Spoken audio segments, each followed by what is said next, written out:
Yeah, this will be my first video on 153news.net. And YouTubers will see this as well. Unless, well, I mean, after all, the contents of this video is going to upset people who want to believe in bullshit. In case you didn't notice, it's that time of the century where it's blame Russia for everything. Yep, all of the world's problems is Russia's fault. Got a bad hair day? Blame Russia. Got the flu? Blame Russia. Got a flat tire? Blame Russia. Too cold outside? Blame Russia. Still single? Blame Russia. That's right.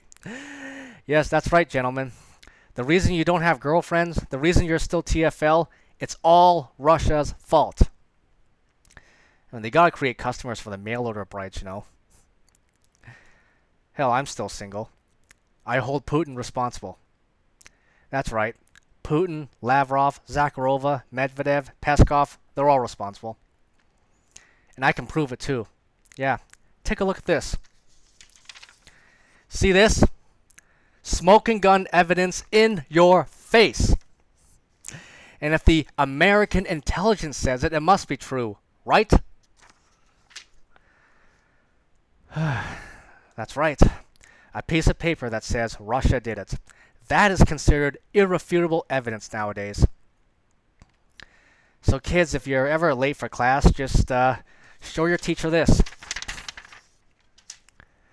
I mean, considering how gullible people are today, they'll probably believe that too. But switching gears now, I'm going to share with all of you things that Russia did do. Okay? You ready? Here we go. They are responsible for this.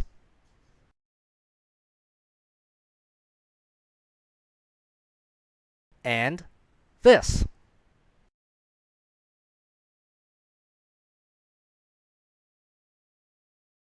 Or what about this?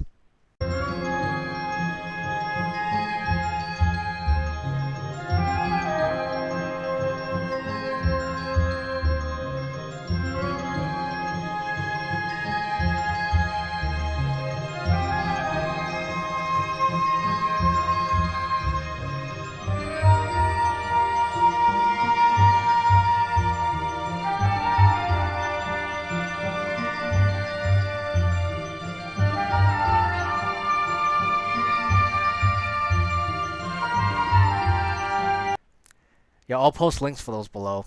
You can check them out yourself. They are also partially responsible for making this happen. Now we begin with in Syria, where scenes of jubilation are out in the streets of Aleppo. Residents of the Syrian city are celebrating its full liberation following the evacuation of the last batch of militants from the east side of the city.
We're witnessing the full liberation of Aleppo now.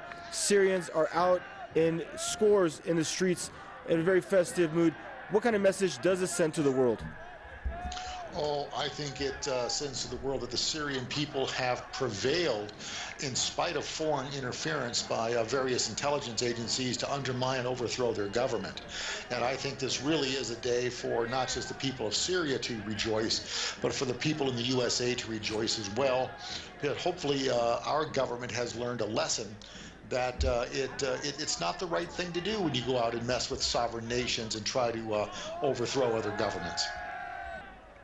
And as far as the coverage that you see over in Western corporate media, with respect to what's taking place in Aleppo, can you please share us with that and how polarized the reporting is when you look at particular outlets throughout the world?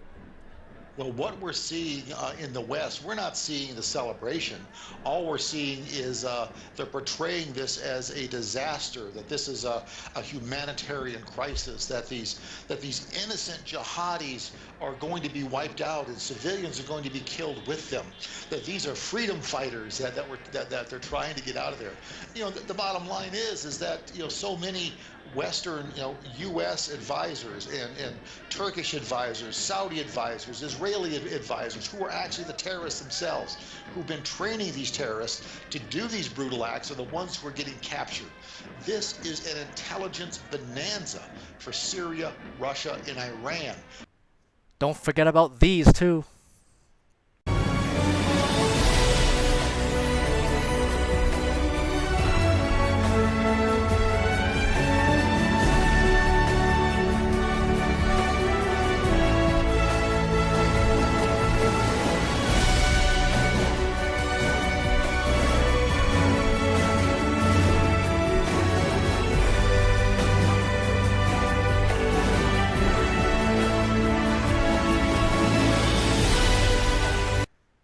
Well, I'll be damned.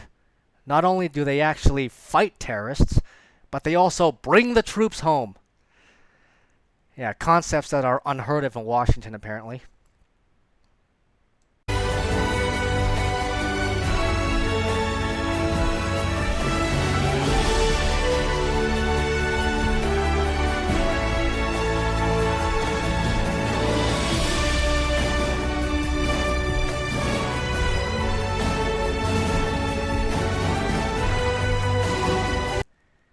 And they help with humanitarian aid too. Meanwhile, what's our country doing?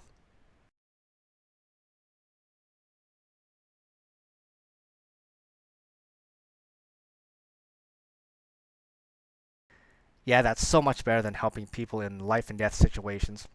The Ruskies have nothing on us, don't they? And as a side bonus,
and they went on to win the gold medal too.